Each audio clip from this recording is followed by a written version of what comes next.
5 दहशतवादी, 1 विमान आणि 180 प्रवासी. तारीख 24 डिसेंबर 1999.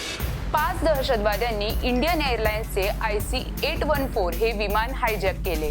याच घटनेवर आधारित असणारी नेटफ्लिक्सची IC-814 द कंदाहार हायजॅक ही वेब सिरीज आता वादाच्या भोवऱ्यात अडकली आहे. हा नेमका वाद काय हे या व्हिडिओच्या माध्यमातून जाणून घेऊयात.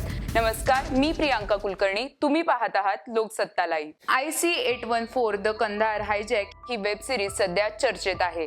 या वेब सिरीज वरून सध्या मोठा वाद सुरू झाला आहे.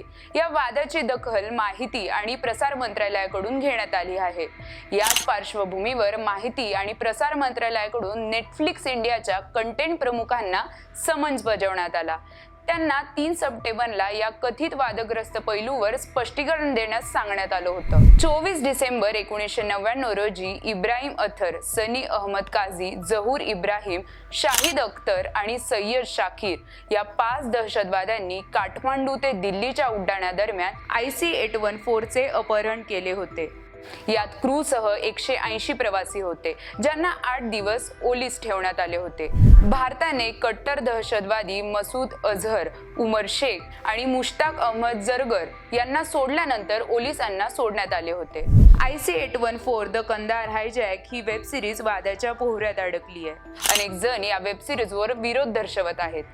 Boycott Netflix, boycott Bollywood, IC-814 हे हॅशटॅग वापरून सोशल मीडिया युजर्स आपला विरोध दर्शवत आहेत. निर्मात्यांनी एका विशिष्ट समुदायाशी संबंधित दहशतवाद्यांना संरक्षण देण्यासाठी अपहरणकर्त्यांची नावं बदलून शंकर आणि भोला अशी केली आहेत, असा आरोप काही नेटकऱ्यांनी केला आहे.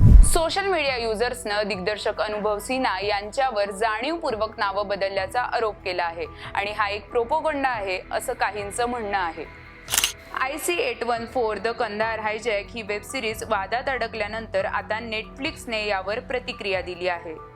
सरकारला दिलेल्या उत्तरात नेटफ्लिक्सने म्हटलंय की भविष्यात सादर होणाऱ्या कलाकृतींबाबत काळजी घेतली जाईल, तसेच राष्ट्राच्या भावनांचा आदर केला जाईल. केंद्रीय आणि माहिती प्रसार खात्याबरोबर झालेल्या बैठकीत नेटफ्लिक्सच्या भारतातील कंटेंट हेड मोनिका शेरगिल यांनी आगामी काळात कलाकृतीबाबत अधिक काळजी घेऊ असं आश्वासन दिलंय.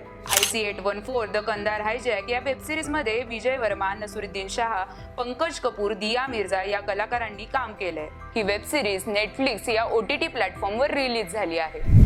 विमानाचे वैमानिक कॅप्टन देवी शरण आणि पत्रकार श्रीजय चौधरी यांनी लिहिलेल्या flight into fear the captain story या पुस्तकातून ही वेब सिरीज प्रेरित आहे. IC-814 द कंदाहार हायजॅक या वेब सिरीजची माहिती तुम्हाला आवडली का हे कमेंट करून आम्हाला नक्की कळवा आणि लोकसत्ता ऑनलाईनच्या YouTube चॅनलला सबस्क्राईब करायला विसरू नका.